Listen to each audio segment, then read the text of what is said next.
صباح الخير، ازيكم؟ عاملين ايه؟ معكم محمد علام، ادمن منفذ بال بادجي الاسترالي. انا صورت لكم الفيديو ده النهارده علشان احكي لكم ازاي انا بدات في موضوع العصافير دوت لحد ما وصلت الحمد لله بفضل ربنا ثم بفضل دعمكم ليا لاكبر منفذ بيع تجاري في مصر وفي الوطن العربي. الحمد لله بقينا نصدر بره دلوقتي. انا برضو تعودتكم ان انا دي تاني مرة اصور على المكان دوت، لان انا جنب المزرعة، علشان في فيديوهات تانية بتتصور على طفرات الجينات وعلى الحاجات دي، فهيكون في شرح عملي للطيور، فعشان كده انا صورت النهارده في المكان دوت. والله الحقيقة انا لما جيت بديت الموضوع دوت بديته بجوز عصافير بس. كنت جايب جوز عصافير وما كنتش في دماغي خالص ان انا اربي واتاجر في الحاجات ديت. كنت جايبهم كده بس زينه وخلاص زي اي حد بيجيب عصافير.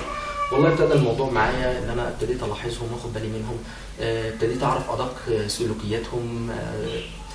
طبعا انا في تقديري اي حد بيجيب العصافير دي بالاخص بيعشقها، فبيضطر انه ياخد باله من كل حاجه. بس لقيت العصافير اللي انا جايبهم ابتدوا يعملوا انتاج، ابتدت العصافير تطلع، ابتديت ان انا اجوز عصافير لبعض.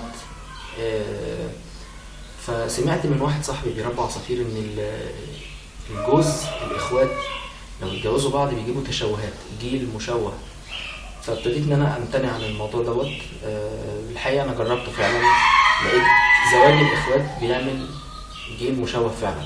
ابتديت ان انا اجيب من بره، ابتديت ادخل عندي، جبت جوز في جوز في جوز، ابتديت اجوز من عندي لحد ما وصل بيا الموضوع مثلا تقريبا المزرعه بقت 5-6 جواز. تمام، امتنعت وتوقفت تماما ان انا اشتري عصافير من بره. ابتديت اطلع من عندي، يعني مثلا جوز من القفص ده على جوز من القفص ده بيطلع انتاج وده بيطلع انتاج، ببتدي ان انا اجوز انتاج دوت لانتاج ده، وهكذا وهكذا، بعمل تداخلات. ابتديت اكون نفسي الاول واعمل مزرعه كبيره، وبعد كده علشان اعرف افهم اكتر عن العصافير ابتديت ابحث عن النت على مواقع على النت. الحقيقه ما لقيتش غير منتجات عقيمه ما تنفعش باي حاجه، وكان ساعتها الخبره والموضوع ده لسه ما انتشرش. طبعا انا بادئ من 2002، بس اصل الهوايه ابتدت معايا من سنه 2007 او 2008 حاجه زي كده تقريبا، مش فاكر. ابتديت ادور على المواقع على حاجات، على ادويه، علاجات، مش عارف ايه، فما لقيتش الحاجه اللي تفيدني. فابتديت ان انا يعني اعرف دكاتره بيطريين. عرفت دكتور كويس كده وكنت ان انا اشد معاه صحوبيه. ابتديت ان انا اساله عن حاجات معينه، اعرف منه ده بيتعالج ازاي، طب ده عنده ايه. ابتديت ان انا اعمل صفحه على الفيسبوك. طبعا لان الفيسبوك اكتر انتشارا من الصفحات التانية ديت، من الصفحات اللي هي المنتديات والكلام ده. الفيسبوك الناس بتتردد عليه بشكل يومي وبشكل كبير قوي. ابتديت ان انا اعمل صفحه على الفيسبوك، وكان هدفها الاول والاخير ان انا ادي خبرات للناس تانية يعني يستفيدوا بيها. وسميته بصراحه منفذ بيع البادجي، وفعلا كان انا اول حد اعمل الاسم دوت على الانترنت عموما. طبعا انا بتكلم على الصفحات اللي طلعت بعد كده بنفس الاسم بتاع صفحتي، بس انا ماليش دعوه بالكلام ده خالص. انا اهم حاجه ان صفحتي معروفه ومعروف مين محمد علام، ومعروف الحمد لله بيع وشراء في كل مكان في مصر. ابتديت ان انا اعمل معلومات عن العصافير، ازاي العصافير ديت بتتعالج، ازاي بتنتج، ازاي بيتم التزاوج. بقيت ادور على صفحات اجنبيه بتشرح عن العصافير دي بشكل اكبر وباستفاضه اكتر، والحمد لله بقيت اترجمها.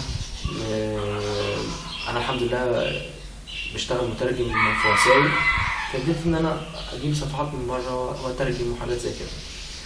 فابتديت ان انا اعمل معلومات، فشويه بشويه الحمد لله الصفحه عدد الزائرين زاد وعدد الهواة كتر، وابتديت نتحول الموضوع من صفحه تبادل خبرات لصفحه بيع وشراء.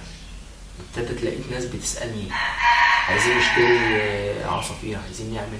فابتديت ان انا اكثف موضوع الانتاج شويه.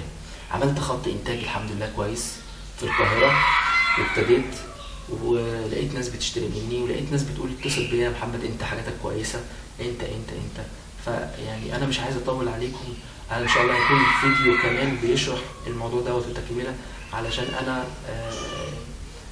قبل ما اعمل اي فيديو على اليوتيوب اساسا يعني حاطط في دماغي كده ان الفيديو ان شاء الله هيقعد 5 دقايق بس، مش هيكتر 5 دقايق عشان ما اكترش على الناس. وانبسطت جدا بالشويه اللي قعدتهم معاكم ديت، وكان معاكم محمد علام من منفذ بيع البادج الاسترالي. ولو احتجتوا اي حاجه، احتجتوا بيع شراء معلومات اي حاجه، كلموني على رقم 031 25 6 4 0 0 6.